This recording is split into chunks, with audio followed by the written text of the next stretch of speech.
अनुभव असतील या दोघांचाही मला खूप फायदा झाला आणि बऱ्याचशा गोष्टी यांच्याकडून शिकायला मिळाल्या. तर विषय राहिला शिकवण्याचा होता. तर मी पहिल्यापासून क्लासेस घ्यायचो. जळगावलाही संस्थेवरती काम केलेलं आहे. शिकवण्याच्या बाबतीत तर काही कोणत्या गोष्टी मी नव्हत्या ज्या होत्या त्या त्यांनी मला लक्षात पण आणून दिल्या. म्हणजे प्रशासकीय काम जे असतं, शाळा कशी चालली पाहिजे, तर बाहेर शिकवायचा अनुभव कसा असतो, तिथं आपल्या तासावर काम असतं. 1 तास बोलण्याचे पैसे मिळतो. मी क्लासेस घ्यायचो, दुसऱ्याच्या क्लासेस जायचो, स्वतःचे क्लासेस घ्यायचो. तिथं 1 तास आपला घड्याळी तास द्यायचा, त्याचे 1000 रुपये. तिथं विद्यार्थ्यांना किती समजतंय, आपण काय शिकवतोय तिच्याशी काही संबंध राहत नाही. पण ज्यावेळेस आपल्या गावामध्ये, आपल्या शाळेमध्ये आपले नातेवाईक, आपल्या जवळच्या लोकांची जी मुलं असतात त्यांना शिकवण्याचा जो अनुभव असतो तो वेगळा असतो. कारण की एक मनात भावना असते की आपण मी ह्याच गावातून शिकून आज कुठेतरी बाहेर जाऊन आलो, बाहेर राहिलो, तसं पण यांना बाहेर जगता यावं, बाहेर राहत यावं, बाहेर लोकांशी स्पर्धा करता यावी बाहेरच्या जगाशी. म्हणून एक तळमळीनं जे त्यांना शिकवणं शक्य झालं तितकं शिकवण्याचा प्रयत्न केला. अनेकदा मुलांना मारलंही आणि मारणं एक थोडासा छंद म्हणून पण त्यांना मारत होतो. कारण की मडकं जितके वेळ आपण घडणार आहे तितकं ते मडकं चांगलं होतं. तर मडकं घडताना जरी आपली कसर राहून गेली तर ते मडकं जळतं. म्हणून मडकं हे जास्त मेहनत घेणं गरजेचंच असतं. म्हणून मी त्या पद्धतीने त्यांच्या मेहनत घेत गेलो आणि तिचे मला रिझल्ट सुद्धा तसेच मिळाले. तर तिच्यात भक्ती असेल, आरशाली असेल, आसमान, या ज्या मुले खरोखर म्हणजे यांच्या मनात एक शिक्षणाची एक भीती निर्माण झालेली होती. ते असं मोकळं बोलत नव्हते आणि त्यांना काही गोष्टी सांगितल्या त्या घाबरत होते. पण त्यांच्या मनातली भीती काढणं, त्यांना जवळ घेणं, त्यांना व्यवस्थित सांगणं, ह्या गोष्टी केल्याने ते शक्य झालं. आणि आज चांगल्या प्रकारे अतिशय इंग्लिश मिडियमचे सुद्धा असे मुलं नाहीत, असे हे मुलं तयार झालेले आहेत. या अभिमानानं मी समजतो.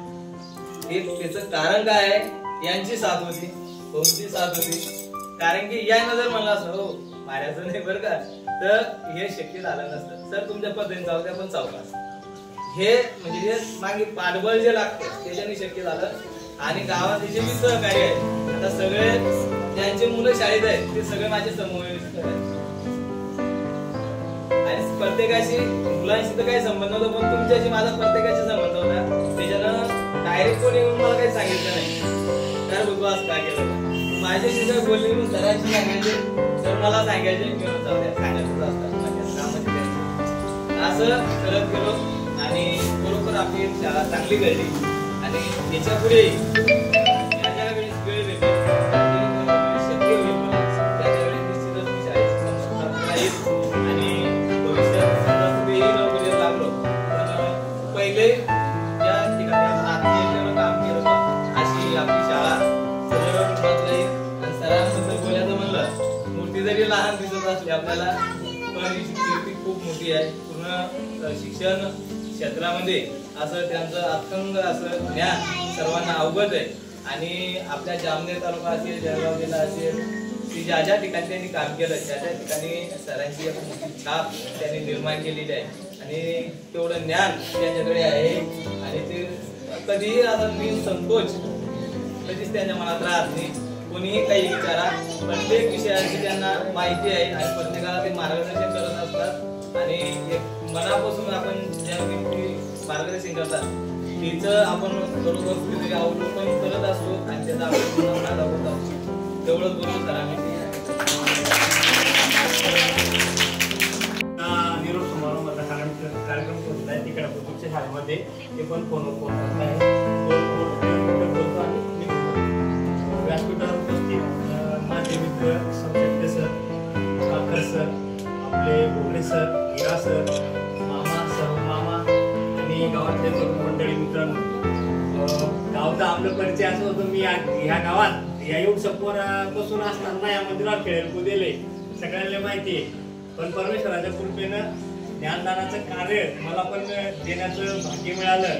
हे मी जेव्हा माझ्यावर काहीतरी उपकार समजतो आणि थोडक्यात बोलतो. ह्या गावाशी नातं जुळण्याचं कारण आहे शाळेच्या संदर्भात माझे मित्र समशेट्टे सर आणि मी कोरोना काळात आम्ही 2च जण एकटे होतो. मी पण पिंपळगाव खुर्दला एकटे होतो.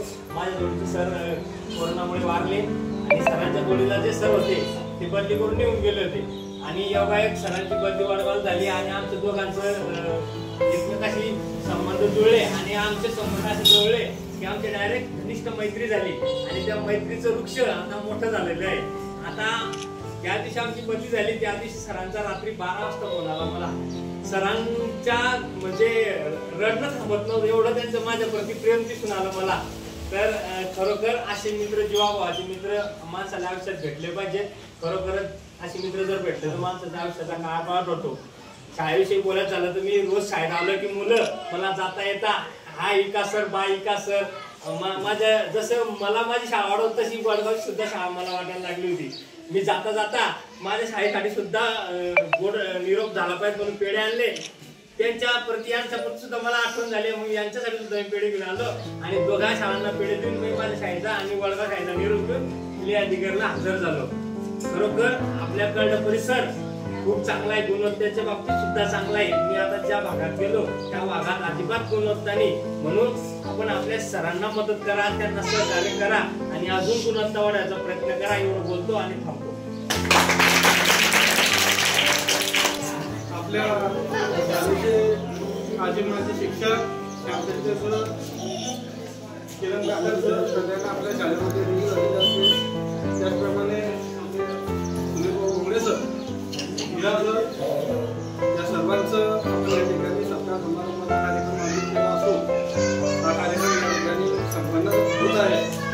तरी तर आपण शामदास सरांनी ज्या पद्धतीने आपल्याला मार्गदर्शन केलं आपल्या शाळेमध्ये 6 वर्ष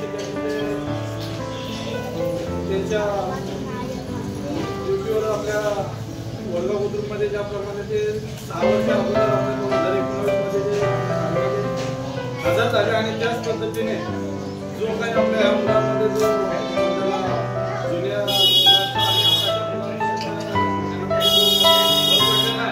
त्याच्यामध्ये जर 80% आपल्या वर्ग शाळेचं खरंच माझ्या निकम परिवाराच्या वतीने तरी मी म्हणतो की आज माझाही मुलगा मलाही बाहेर बरेचसे माझे नातेवाईक आहेत. माझे काका आहेत त्यांचा मुलगा लंडनला डॉक्टर आहे, मुलगी डॉक्टर आहे लंडनमध्ये. त्यांनी मला सांगितलं होतं की बेटा मी त्यांना विचारलं होतं काका मला एक मुलगा आहे जो 4 वर्षाचा मी त्याला इंग्लिश मिडियमला टाकला होता. त्यांनी मला सांगितलं बेटा तुझा मुलगा किती वर्षाचा? सांगितलं 4 वर्षाचा. ते बोलले बेटा तुझं आहे जी इंग्लिश मिडियमची शाळा आहे सरांनी सांगितलं की ज्या पद्धतीने त्या फक्त संस्था रजिस्ट्रेशन करायचं आणि पैसा कसा कमवायचा हे इंग्लिश मिडियमचा हा भरला पडलेला आहे. त्याचप्रमाणे मला माझ्या काकाने सांगितलं की बेटा तुझ्या मुलाला खेळू दे.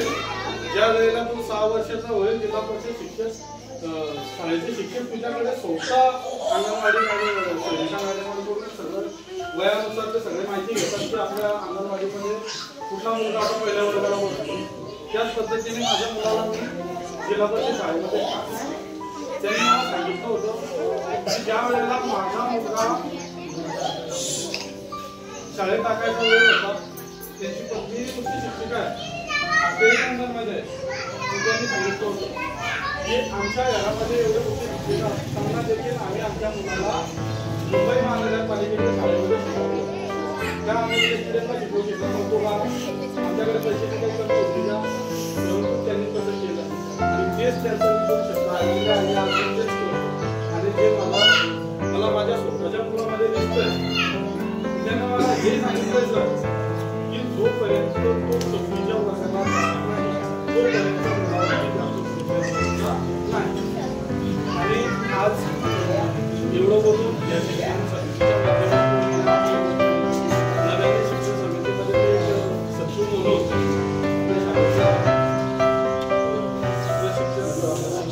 सचिव म्हणून त्या